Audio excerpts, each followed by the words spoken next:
Hello, everyone that's a subscriber to my YouTube channel. I know it's been quite some time before I posted a video, but I've just been busy, new job, real life, stuff like that.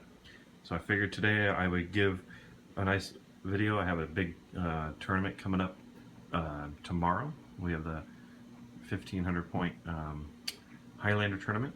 I kind of like Highlander because um, you get to use some stuff that you typically don't really see. So if you're looking at as you can see right now, you're probably wondering why am I taking some of the things that you see, and we're going to delve into that as we do a video walkthrough of the upcoming list that I'll be using for the Highlander event that's going to be hosted out at Great Escape Games tomorrow, December the 3rd, and it's the prelude to the Twin Link Grand Tournament, and you can find all the information about that on the Twin Link GT Facebook page as well as the GreatEscapeGames.com website.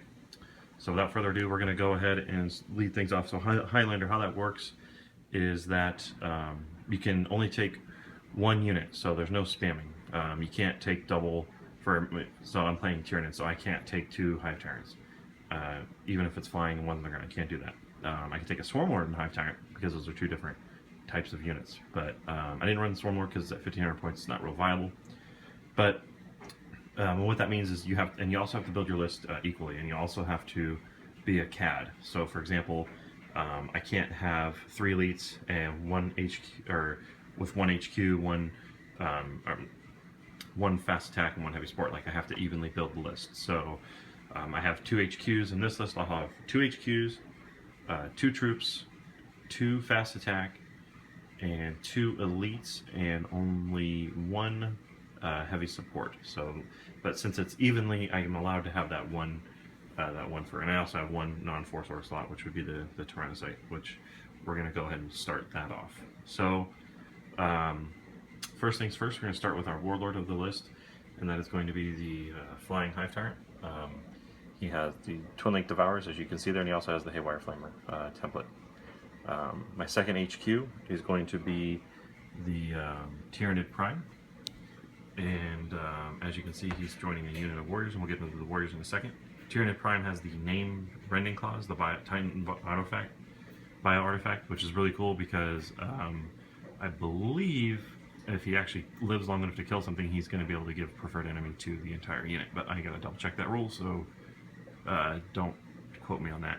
But they all have, he has a Death Spitter, so, and Poison as well.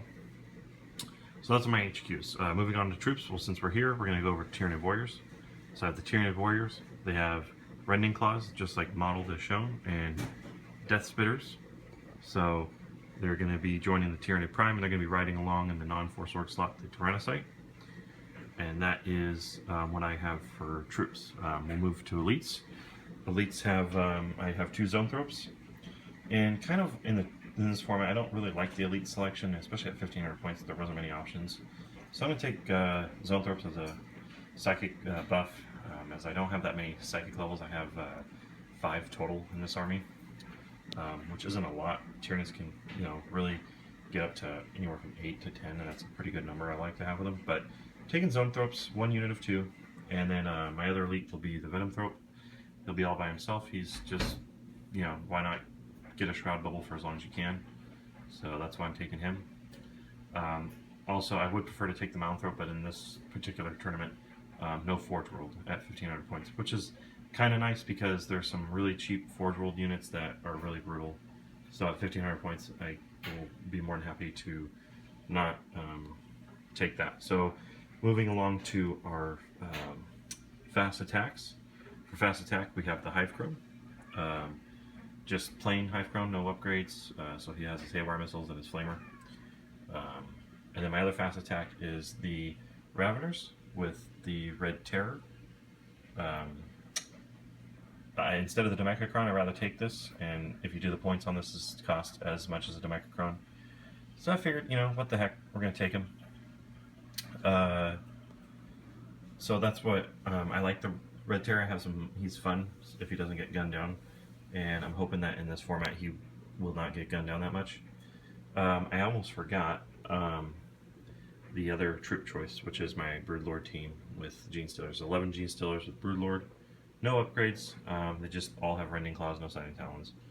And for heavy support, I only have one heavy support, and that is the Biovores. And that is everything. There's no double up on anything. This is true Highlander, and I can't wait. Last year, as you can see, I have my actual Highlander list. That was 1815. You could only bring one Forge World unit. I ended up going 3-0 and getting best overall. So I am the defending champion of this Highlander event. So I'm hoping to repeat, but as we all know in 40k, especially with Tyranids, it's definitely hard to repeat. And so I'm just looking forward to the thing. Also, guys, coming at the top of the year, we're going to start doing our battle reports again. We're going to start doing our commentary, talking about things that are going on currently in the 40k universe as far as the competitive gameplay. So whether you're a casual player, new to the game, or you want to learn some tips and tricks, some of the stuff that I've learned, feel free to tune in and watch those. We always welcome your feedback, and as always, thank you for watching. And this is another video from Ascension, and I'm John, and where we rise above. Thank you.